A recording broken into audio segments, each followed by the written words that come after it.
Visayas at Mindanao. Happy morning, mga taong bayan! At para sa mga panikoy at sa mga misis nyo, good vibes at happy morning ang hatid namin sa inyo.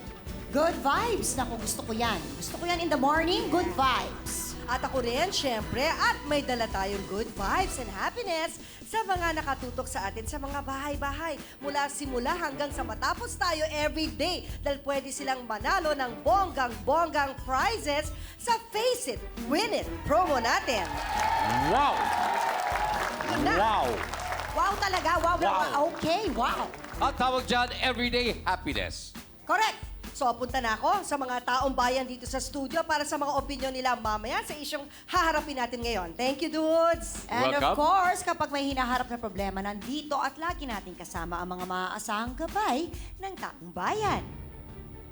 Simulan po natin kay Attorney Karen Jimeno. Dr. Camille Garcia. At Father Sunny Merida. Sila ang mahal nating konsyensya ng bayan. Handa na ako, ikaw. Parang hinahamon mo ako eh. Oo nga pala, parang ibababa ko ng konti. Jels, handa na ako. Ayan, nakangiti. Gusto ko yan. Lagi tayong handa dito. Mga mare, handa na ba kayo? Ang mga pare ko'y, kayo ba? Handa na? Okay, everybody ready? Kaya simulan po natin ang harapan na ito. Dito siyempre, sa Face the people!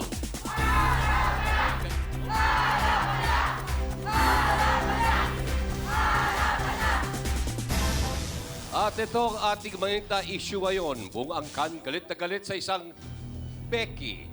Dahil pizza daw niya hinahawaan ng pagkabakla. Ano to, sakit? Nakakahawa ba yon? Ay, nako, ito pa nga. Harap-harapan daw kung magladlad dahil suot niya pang girl. Hindi ba naman daw talagang nakakahiya? Naku, mabuti pa. Pag-usapan na natin ito, Edu. Kaya para natin ang uupo sa ating Silya de Consensya. Pinagmamalupitan daw ng kanyang angkan dahil sa kanyang kabadingan. Pepe, Precious Naval, humarap ka na.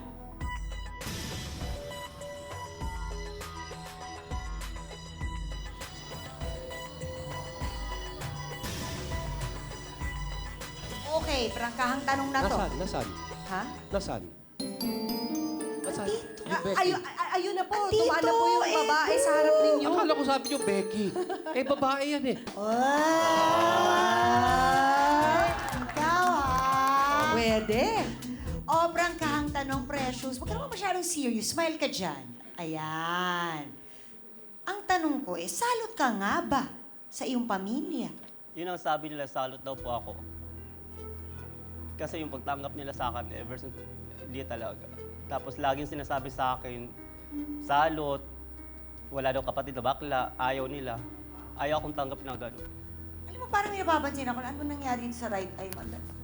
Ito nga po, Ano nangyari? naka ni Morning. Ha? Ano, no? Nasuntok po ni Morning. Sino Ni si Aga? Morning?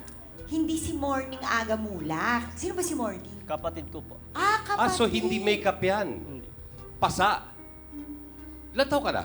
25. 25. Kailan mo unang nalaman na ikaw ay isang, girl? 14. 14, so 11 years. Si Morning, ilan kayo ba magkakapatid? Tatlo po. Tatlo. So, si Morning, tas may isa pa. Yung isa mong kapatid, anong pangalan niya? Ramon. Si Ramon, ganun din? Opo. Magulang mo? Wala. Hindi ko alam. Anong hindi mo alam? Wala na po, iniwan lang kami. Sa kayo iniwan? Sa tita ko po. Ano sa tita kayo nakatira? O kamusta naman yung tita mo? Ganon din po. Minamaltrato din ako. Ito ba yung tita na, sabi kasi sa research, Edu, meron siyang tita na parang pinalayas siya. Ito yon? Siya yon? Mm-mm. O sige, kwento mo sa amin. Kasi ganun po, na pag may trabaho ako, okay sa kanya. Tapos pag wala na, parang wala na akong, hindi na ako pinapansin. Tapos kung anong sinasabi, minsan na lumayas ka na gano'n, wala kang kwenta. Pero pag may pera lang po ako, parang hindi na ako pinakikilos. prinsesa yung dating ko sa kanila. So ngayon yung tita mo, pati yung mga kapatid mo, napag-iinitan ka sa bahay. Naisip mo na ba kahit kailan na parang bumukod? Naiisip ko na naman po, kaso di ko rin kaya nga. Kasi nga, wala na rin akong pamilya. Yung mga magulang ko, di ko alam. Tapos, dalawang kapatid ko na lang yung kasama ko. So, di ko rin naman kaya. Kahit ganun yung ginagawa nila, mahal ko pa rin naman yun. Mahal mo pa rin sila. So, Pero sandali, kapag nasa bahay ka ba, ikaw ba tumutulong sa paglilinis, sa pagliligpit ng mga gamit, sa paghuhugas ng mga pinggan, yung mga daily chores, ika nga? tumutulong naman po. Sinasabi nila, rampa ng rampa. Oo, naglalaba ka rin, naghuhugas din ng ping, nagluluto din, yung ganyan. Araw-araw din yan. Oh, paano ba yan? Naku, ano kaya ang masasabi ng ating taong bayan sa pinagdaraanan ito ng ating bisitang si Precious? Nako, Jels, nakakaawa naman tong si Precious. Pinagbibintangan pa na siya raw ay nanghahawa. Eh, hindi naman sakit ang pagka-Becky, di ba? O alamin na natin ang opinion ng taong bayan. Ayun yung naka-green na ribbon. Kanina pa kita tinititigan eh. Oh, diba? Oh my gosh! Dudes, ang leggings. Oh, wala na. Na-shawl-bugan Halika ka, dito. Edu. Oh, ng di ba, leggings dudes? niya. Butasan ko kaya leggings ko rin. Para pantay na tayo. Balang araw, magsusundin ako ng ganyan. Balang, next week, ha? Next week, Abangan promise. ka namin, ha? Bakit Anak, di sa pero next dyan, ha? episode, gawin mo na. Ha? Gawin mo na sa next Sa susunod. Hindi, maghahanap muna ako ng leggings. Yung mga may kapatid ka lalaki, Apo. naging, Becky din. naging Becky na din ba?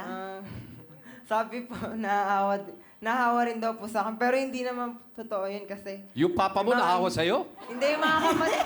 Ha? Pasensya. Hawa, hindi hawa, no? Hindi, kaya nga, yung papa mo nahawa sa'yo? Hindi po, lalaki yung tatay. Ba't ako sinisigawan? Matan- Hindi, pero hindi ka pinagbubuhatan ng kamay. Ay, hindi naman po. Okay. Malamal man po ako ng magulang ko. Ano mapapayo mo kay Precious na yan ang pinagdaraanan niya ngayon? Becky to Becky. Pagpatuloy mo lang yan. Support mo siya dyan. True. Okay! Thanks, sister. Okay, ngayon naman ng taong bayan, ang tanong namin sa inyo na kailangan nyo sagutin. Nakakahawa nga ba? O since birth talaga? Gamit ang inyong vote pad, press A for nakakahawa or B, since birth talaga ang pagiging Becky. O, so A, nakakahawa, B, since birth.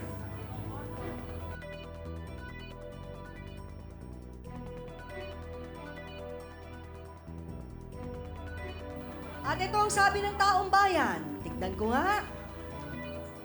Ang nagsabing nakakahawa ay 25% at ang nagsasabing since birth ang pagiging Becky, 75%. Paredo. Sa mata ng iba, ay nakakahawa pala. Okay? Well, salamat. Nagugulat ba? Ha? Nagugulat ka? Parang nagulat ka dun sa resulta. Hindi naman. Sige. Ang akin lang. Ang iyo lang. Confused ako eh. Talaga. I'm shocked. Dati raw ay lalaki-lalaki ang kanyang anak pero hinawaan daw ito ng kanyang pamangkin ng pagka-Becky. Ano kaya ito nangyari? Jenny Briva, humarap ka na.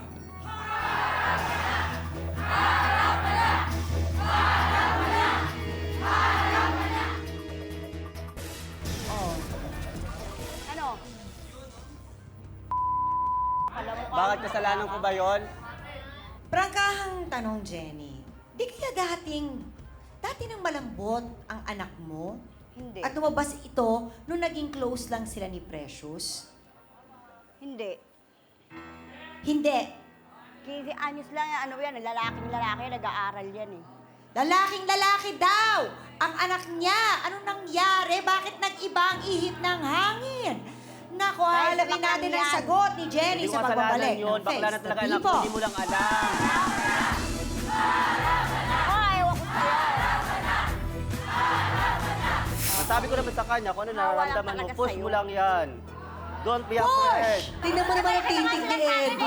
Ganda kami. Ay, ano ba yan? Aminin sa tita nagmahal na hindi sa'yo.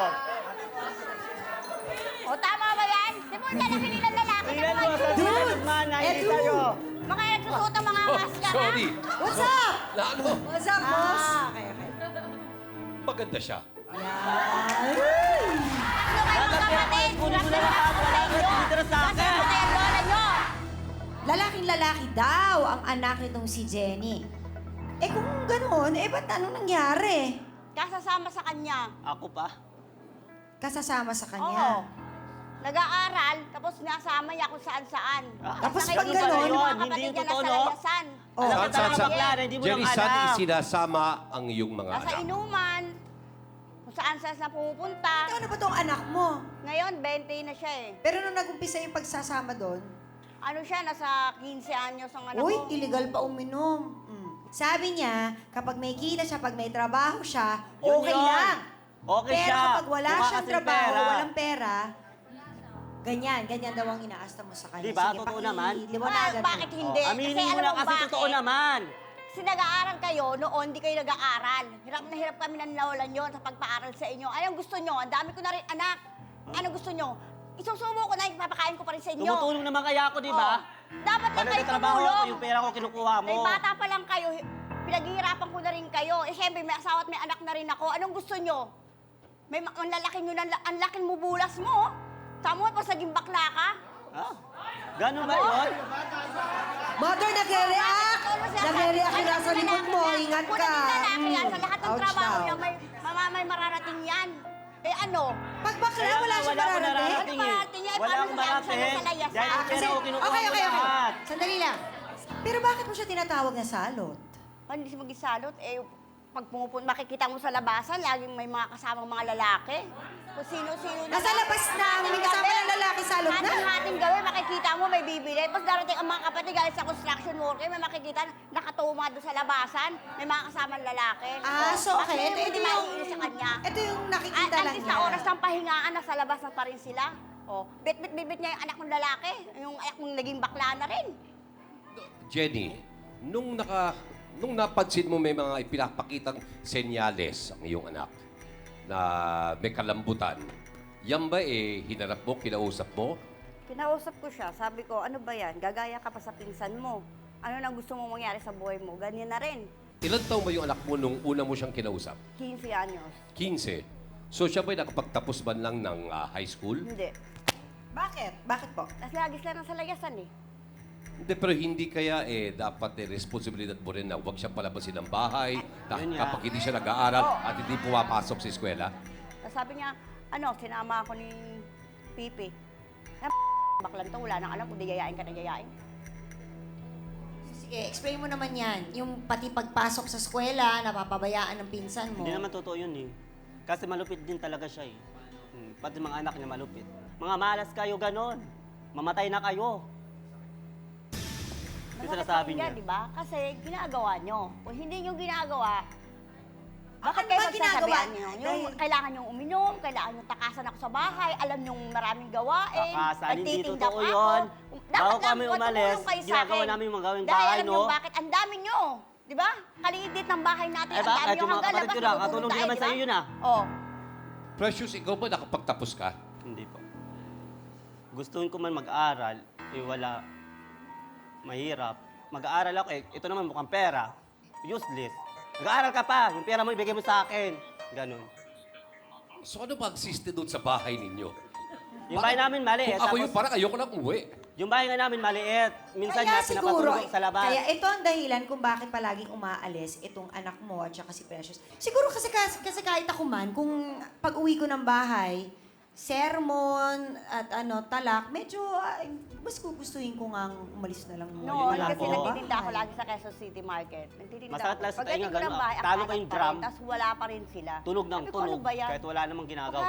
Ako pa rin, Walang pagdating ko umahawa. ng bahay, ako pa rin ang magluluto, ako pa rin mag-aayos ng bahay. Anong ginagawa ng mga taong to sa bahay? Kasi ikaw pa rin na nagluluto pag uwi mo ng Kaya ang bahay. ginagawa ko, sige, kayong maghanap buhay, ako ang nasa bahay. Ngayon, tatuloy ho natin, ano po ang masasabi ng ating mga taong bayan dyan? Tin? Mother, grabe ka naman. Siguro hindi naman masama maging bading. Huwag naman masyado hard yung mga salita nyo. Kasi ang sakit ang mga salita binibitawan nyo. Siguro, kung may problema ka talaga sa kanya, o mali na yung ginagawa mo, mag-usap kayo as a family.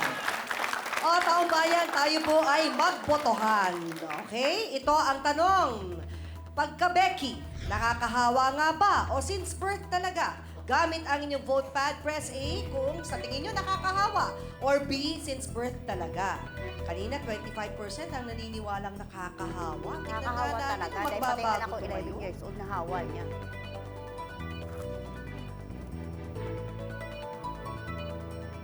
Ito na ang resulta ng part 2 ng ating voting dito sa studio.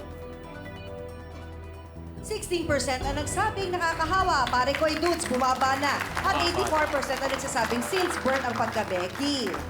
Okay, kung yun ang iniisip kasi ng ating taong bayan.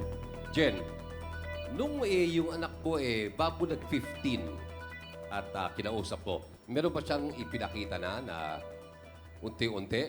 Kasi sinasabi ng iba, naniniwala sila since birth. Wala, hindi na. Wala naman siya pinakakita sa akin na... Siya ba nagpa-basketball ba yan? Nagbabasketball siya, tapos yung badminton siya. Oo. Tapos dagang Bading nakahawa lang- talaga sa Hindi kanya. niya lang alam. Hindi lang niya alam. Bakit? Ano bang meron yung anak niya noon na hindi pa nakikita ni Jenny? Bading na, di lang inamin kasi nga natatakot. Siyempre ina. Nagtatago. Oo. Siyempre ako bading, tita. Alam mo, Tita, sinasabi sa akin tita, gano'n. Takes one to know one, ha? Ang sabi ko naman sa kanya, kung ano Hawa lang nararamdaman mo, talaga push sa'yo. mo lang yan. Don't be push! afraid. Eto na! Push! Ang anak ni Kasi diba, Jenny may na sabi, follow your heart. lalaking lalaki daw. Yun lang.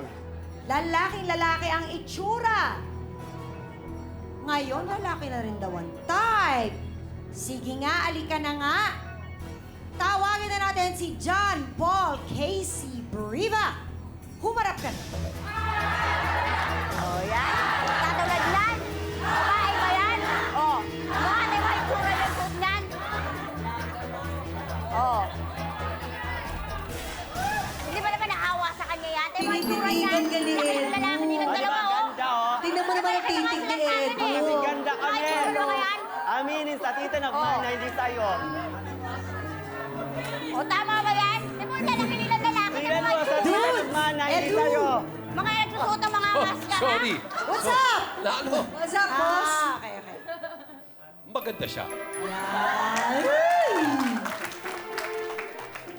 Hello, magandang araw po sa inyo.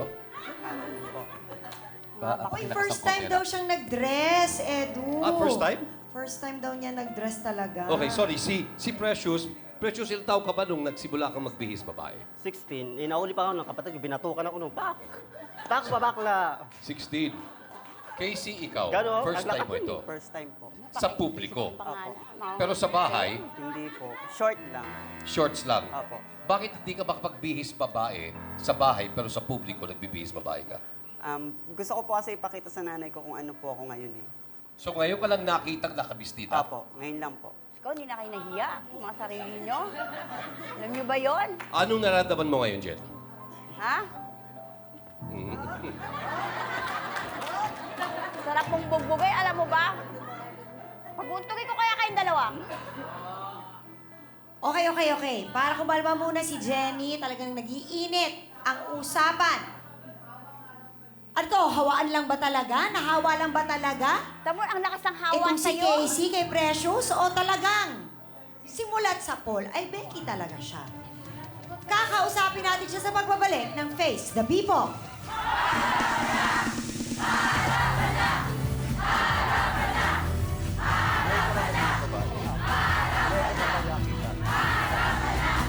Kakang tanong, So, mahal ano mo ba bang- si Precious? Opo.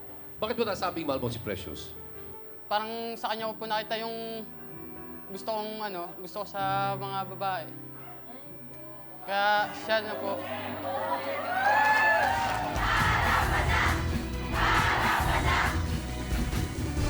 Ayon kay Casey, first time daw niyang magbestida sa harap ng mama niya. Rangkahang tanong Casey, anong nangyari at naging pareho kayo dito si Precious? Sabi ng nanay mo, nahawa ka lang daw. Ano ba talaga? In fact, Edwin, ang alam ko, nagka-girlfriend pa itong si Casey. Tama ba? Apo, nagka-girlfriend po ako ng third year. Ano talaga nagkagusto ka sa kanya? Ano po, magti-3 na sana kami nung Mga third ano, year. Magti 3 years na raw sana 3 sila. years Tagal nung yun, no? girlfriend. Apo. Nung una mo siyang nakilala, ano yung naramdaman? Ano po, kasi nagkakilala kami noon is first year ako sa cafeteria. Niligawan ko po siya. Tapos, kapag hino-holding hands mo, ano ramdam mo? Parang naramdaman ko po yung love nung mga time na yun. Natutuwa ka? Matutuwa Happy po kang ako. kasama siya? Opo, happy po akong kasama ko siya. Yung hindi ka makapagantay na makita siya araw-araw sa school, parang ganon. Opo, ganun mga po. Okay? Pagkatapos, magka-on pa kayo. On! Magka-on pa kayo ng girlfriend mo nung sumama ka kay Precious Apo. sa isang inuman Apo. kung saan may tattoo siyang kasama lalaki. Apo. At pagkatapos, nalasing ka. Opo, doon nalasing pa. Tapos yung first time po minangyari sa amin ng lalaki. So, nalasing yung lalaki, tapos may nangyari sa inyo. Okay. Dati ka na bang attracted sa lalaki din? Kahit Hindi na po. nung kayo pa rin ni nung girlfriend mo? Hindi po. Hindi. Hindi po. Paano may nangyari kung hindi ka attracted sa lalaki tapos biglang isang gabi lang na inuman, biglang may nangyari agad? Opo, hindi ko po alam kung ano nangyari. Pero yung time na po, yung bigla akong nagkaroon ng attract sa lalaki. Nung gabing lang yun? Opo. At simula nun, hindi na bumalik ang pagkagusto mo sa babae? Hindi na po. Instant, no? Iba na. Parang switch lang, no? Naging Pero tinanong mo ba yung babae sarili na siya. mo? Ano ba nangyari sa akin at biglang nagkagusto Opo, ako sa tinanong ko lalaki? yun. Sabi ko sa sarili ko, bakit ganon? Bakit parang nag-iba na ako? Kasi parang hindi ko na po alam kung ano Kailangan nangyari siyang sa hawa akin. sa'yo. Tapos sinabi ko po sa girlfriend ko noon na ganon nga ako. Nagalit siya sa akin. Nung unang kwento ko sa kanya, hindi siya naniniwala. Tapos yung nahuli niya ako sa labas na may kasama ko na nga po yung boyfriend ko. So, ipinagsabay mo, girlfriend tsaka boyfriend. Sinabi ko na po sa kanya bago Pero po. ayaw niya maniwala. Ayaw niya po. Okay, ngayon naman po, aminado silang bugbog ang inaabot ng kapatid nilang si Precious sa kanila dahil hindi raw nila gusto ang mga bakla. Bakit naman mga paniguhi, Ramon Ventura at Morning Briva, humarap na kayo. Ito na, sila Ramon at Morning. Yan, tama lang yan sa'yo. Nakita niyo na, di ba? Ganun sila. Araw-araw yan? Araw-araw yan, Precious. Hindi naman po ng araw. Araw-araw. Ay, bakit naman? Nagkakasalubong Hindi gano'n, nagdugulo nakaganito sa ako. kapatid nyo. Hindi, pag Pag nasa bahay sila. nakikita nila sa labasan. Pag nasa bahay sila, ganun Sinasapakat, araw-araw. ano? Pero Sige pag nga. wala naman, Si Morning at Ramon. Sino si Ramon? Sino si Morning? Ako po si Morning. Morning. At saka si Ramon. O bakit niyo siya inuupakan? Bakit kailangan saktan? Nakakahiya po yung ginagawa niya, saka nakakabuisit. Ano nakakahiya? Pagka sa labas, mga tambayan namin, Oh. nakakasalubong kami, nahihirapan ako sa sarili ko. Yung mga barkada ko na yun, nakikita siya, oh, yung utol mo, oh." Naglalandi na naman sa... eh bakit? Iniisip ko lalaki. yung nararamdaman ko din. Nakakabawas ba sa pagkalalaki mo yung pag sinasabi sa'yo? Nainis ako, parang... Parang ano? Ako yung tinatama sa mga sinasabi ng barkada ko. Bakit? Ano ko Dahil yun? sa kanya. Tinatamaan ka, naiinsulto ka, gano'n. Ako na-insulto yung pagkalalaki. Ikaw naman. Hindi, talagang ano namin, gusto talaga namin na maging lalaki na... Eh, tanggapin nyo na lang kung Hindi kanino naman talaga siya ako Hindi maging talaga kanino. namin lalaki. matatanggap yan, hindi namin matatanggap yan. Morning, inamin mo sa research na isa ito sa mga dahilan talaga, ito ang pinaka-major dahilan kung bakit ka galit na galit sa bading. Inamin mo sa research noon na nagkaroon ka ng karelasyon Becky noon. Ayun naman pala eh. Noon. Bakit ngayon, galit na galit ka sa Becky? Eh, samantalang ikaw nga, nagkaroon ka rin naman ng karelasyon na Becky. Hindi, ito na po mami, kasi gawa nga po na nagalit ako.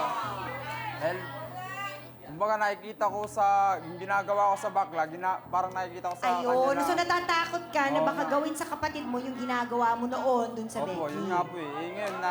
Okay, sandali. Sinabi ni Precious kanina, nung una ko nag-base babae sa bahay ninyo, 16. Tapos, doon ka unang nakatikim ng batok sa Batok. palusuntok. Batok muna ganun. Batok Dito. talaga. Oh, so 25 years old ka na. So, bali, 9 years mo na tinatanggap yung mga patok, suntok, kung ano man. 7 na taon na palang nangyayari to. Yung Ay, physical. kita ko, walang ginagawa. Sa Sige, tingin nyo ba bubugin mo pa yan, ganyan yan, sa walang loob ng 7 na pera. taon na yan Gala ng nakita gala. na hindi nyo na kayang baguhin yung tao. Siya mismo nagsasabi. Matatanggap Kung pa rin yan, inaakala nyo, hindi pa rin siya nagbabago. mababago yun sa pamamagitan ng taas. Ngayon nyo lang nakita si Casey nag-base babae. Yan nga Ngayon lang. po eh. Pati yan, nahawaan na sa'yo. Nagagalit din ba kayo? Galit ka, Bon? Sa nakikita mo? Hindi rin naman dating ganyan yan eh. Hindi rin po yung Ganyan na, ganyan yan eh. din nyo lang alam. Huwag niyo isisi Hindi ka kasi na sa akin nahiya dito lahat. sa tita natin, oh. Pati yung anak niya, na-influensya Guys, mo na. kayo, puro inisip Meron niyo pa yung ako, sarili anak, niyo 11 lang. years Isipin niyo old. yung sarili Ngayon, ko. naglaladlad na rin. So, Jen, ano ba ginagawa kapag nakikita mo na binubugbog Wala. si Precious? Okay, tuwang-tuwa pa. Sige, bugbugin niyo yan. Walang Oo, pera. ganun O talaga hindi to, ginagawa ganito, ko sa kanya. ganyan. Kasi alam niyo bakit? Kasi pag nakikita ko siya sa labas, sa umiiyak, kasama mga lalaki. Minsan kahit nga, ano oh. sabi mo, Sandali, umuwi ka, pakinggan natin si sa Jenny. ng mga kuya mo, wala rin. Hindi ka pa niya intindi. Ang gagawin ba, iikot mo yan sa kabilang skinita. Tapos mamaya makita mo, may kasama na doon. Sabi ko, o sige, bahala ka sa buhay mo. Pagdating ng mga kapatid mo, bugbog ka na naman. Eto na, kahit anong mangyari, ipaglalaban daw niya si Precious. Kahit sa mga kuya nito, siya ang secret boyfriend ni Precious. Meron pa! May bisita pa tayo? Meron pa, Renato Troy Sedeño. Umarap ka na.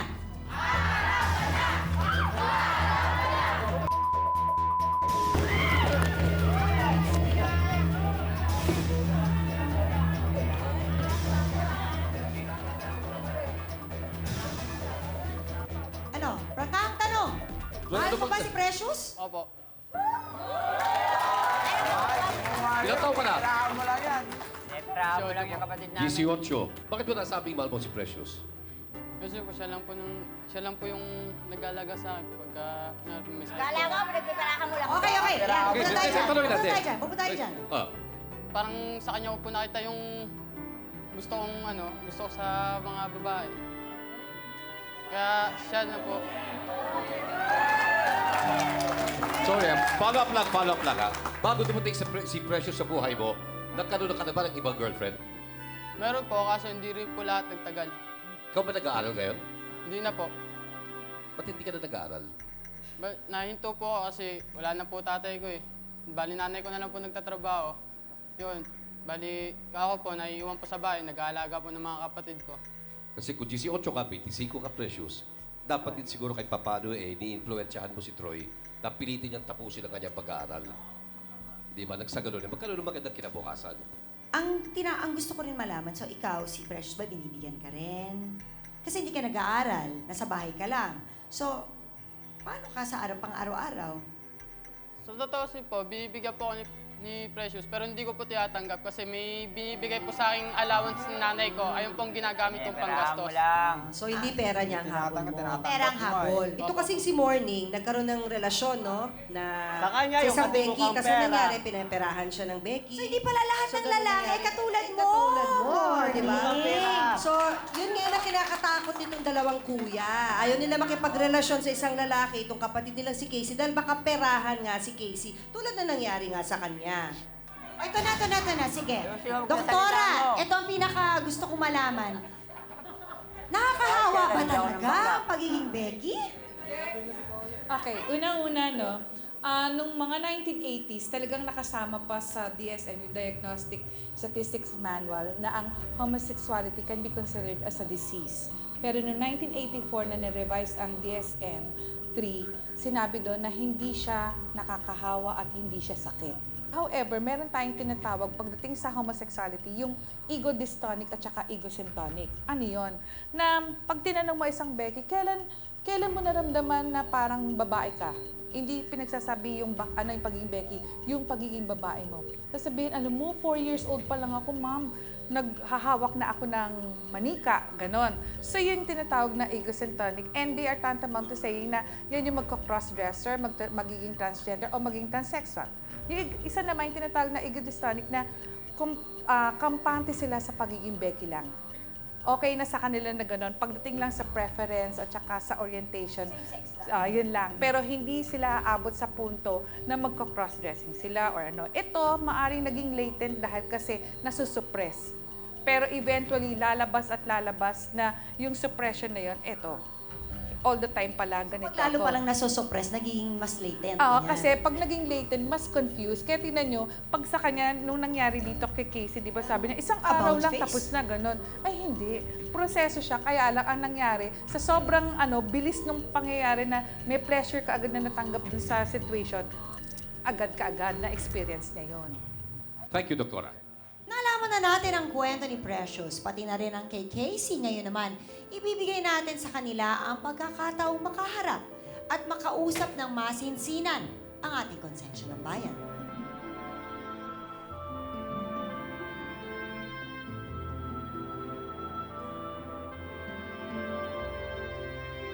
Apat kami magkakapatid, 3 lalaki, 1 babae.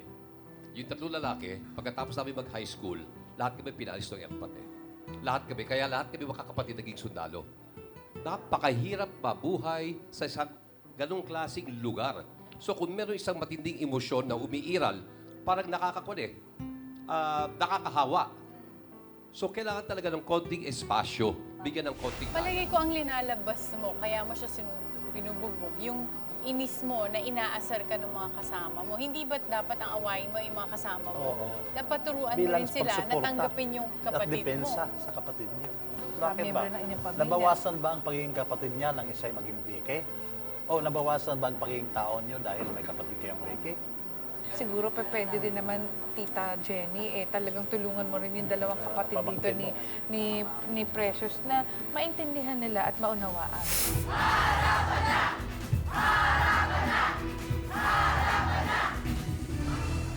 Nagkausap-usap ng ating mga bisita sa pangunguna ng Konsyensya ng Bayan.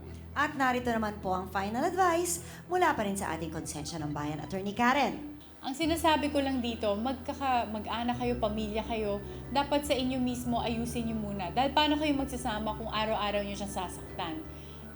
Gusto kong ulitin na masama at labag sa batas yung ginagawa ninyo at pwede kayong makulong dahil dito. Kaya dapat itigil nyo na yan. Pero lastly lang, sinabi kasi ni Morning kanina, nabubugbog niya si Precious pagka kunwari kasama niya yung mga kabarkada niya, umiinom sila at inaasar siya na Becky, yung kapatid niya. Ang sinasabi ko sa'yo, Morning, baka mali yung pinambubuntungan mo ng galit. Yung galit mo siguro dapat dun sa mga kaibigan mo na hindi kayang tanggapin na may kapatid kang Becky at inaasar ka dahil may kapatid kang Becky. Baka kung sa kanila mo ilabas yung galit mo, sa susunod hindi mo nabugbugin ang sarili mong kapatid. Ano ba yung kaibigan naman niya ang bugbugin niya? Pero sinabihan ko siya. Pero bawal mambugbog ha. Kasi Natakot naman din ako doon. No? Doon gumante sa kaibigan. Basta huwag nananakit, pwede Yun. namang makipag-usap. Doktora. Para sa isang kapatid, hindi ko maintindihan dahil wala namang kapalit na pera para tanggapin ng isang tao, lalo pat ang kapatid. Unang-una, sinabi nyo nga, kapatid. So, nararapat lang, tanggapin. At sinabi nyo, kaya nyo tanggapin dahil kasi kapatid siya. Ang hindi nyo kayang tanggapin, ang pagka-Becky. Bakit? Ang pagka-Becky ba makakasira sa pagkatao nyo? Ang pagiging Becky ba ng inyong kapatid ang sasabihin, kayo ang may kagagawan kung bakit naging Becky siya? Siya ang may dapat mag-isip noon. Ako, Becky ako, kaya kong panindigan ang sarili ko, mabubuhay ako, at kaya kong tulungan ng mga kapatid ko. Ang sa inyo lang ay panguunawa. Precious, ipakita mo sa kanila, Becky ako, pero mabuti akong tao at mabuti ang aking pag-uugali. Yun lang po. Salamat po, Doktora. Father. Para po kina Morning, kay Ramon at Ate Jenny, hindi na mahalaga ngayon kung tatanggapin niyo siya o hindi. Dahil nariyan na siya. Katulad ng sinabi ko kanina na pagpipilitan niyong baguhin ang kaniyang buhay o pagiging siya ay parang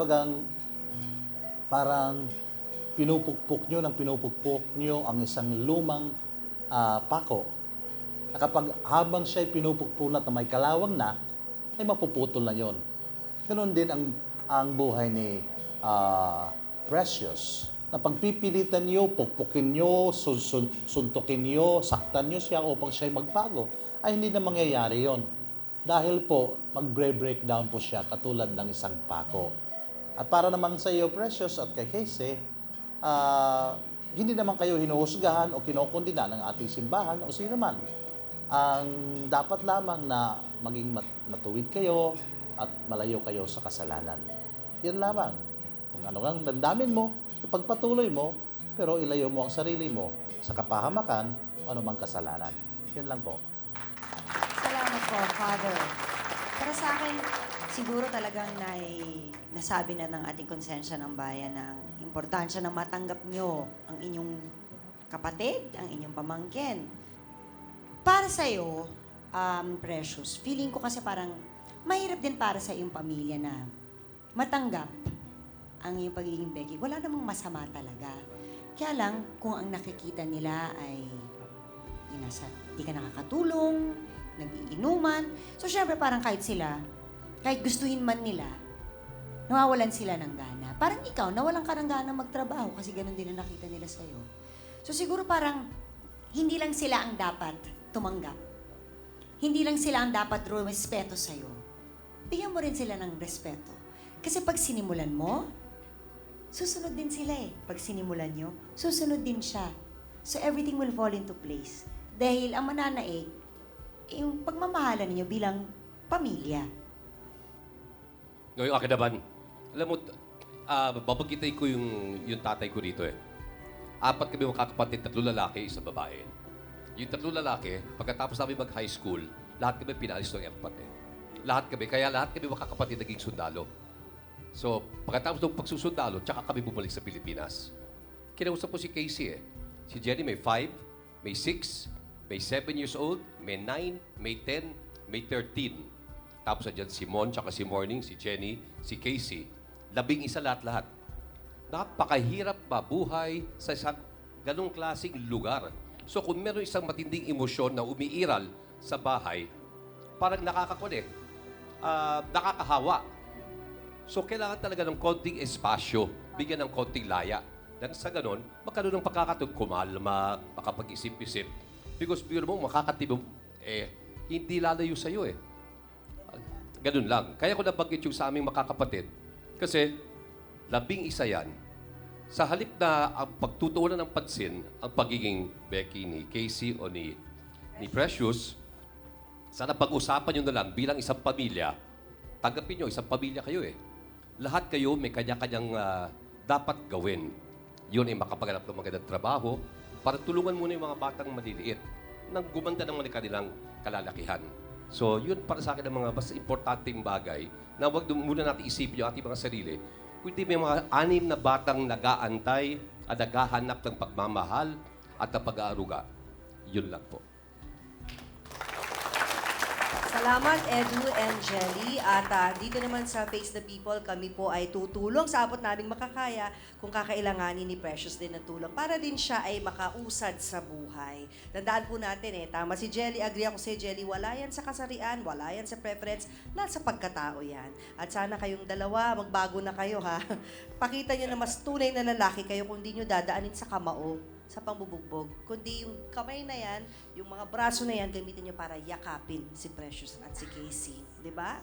O eto na, huling round ng ating botohan at dahil hindi naman sakit ang pagiging bakla, kaya hindi ito dapat isipin ng mga tao na nakakahawa. Narito po ang bago nating tanong.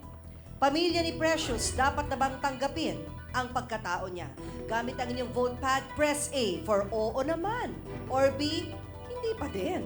A, oo, B, hindi. Dapat na bang tanggapin ang pagkatao ni Precious?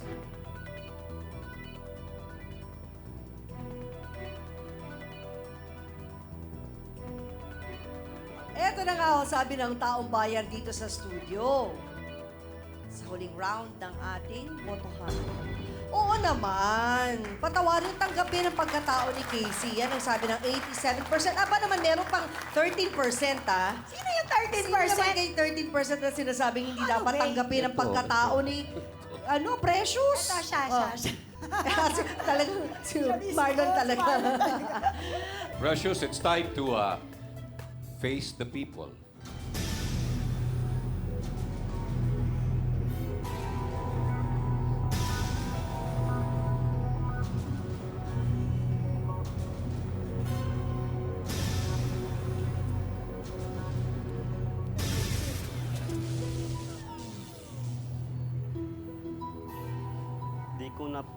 Di ko na po babago yung sarili ko bilang akong ganito, pero babaguhin ko na po yung pag-uugali ko, tutulong na ako sa kanila. Hindi na magiinom. Okay lang naman mag-inom paminsan-minsan, pero hanap ka muna ng stable na job, ipon-ipon. Nga pala, may mga pamangkin na maliliit. Mahirap nga naman yun. Sige, basta pa tulungan sa bahay, di ba, Edu? Like what you said. Yes, dapat ganun talaga. Maraming salamat sa inyo lahat at ipinagkatiwala ninyo ang inyong kwento sa amin. Hanggang namin lahat dito ang happy change ng buong pamilya ninyo. At syempre, maraming salamat din kina Attorney Karen Jimeno, Dr. Camille Garcia, Father Sonny Merida. Ang mahal nating Konsyensya ng Bayan. At salamat din sa taong bayan na nakasama natin dito sa studio. Sama-sama pa rin po tayo dito araw-araw. Lagi kaming handang tumulong para sa happy change. Ako po si Tintin Babaw. Hanggang sa susunod na harapan, ako po si Edu Manzano. At ako naman po si Jelly de Belen. Sa taong bayan ang opinyon, Sa iyong desisyon. Face the people!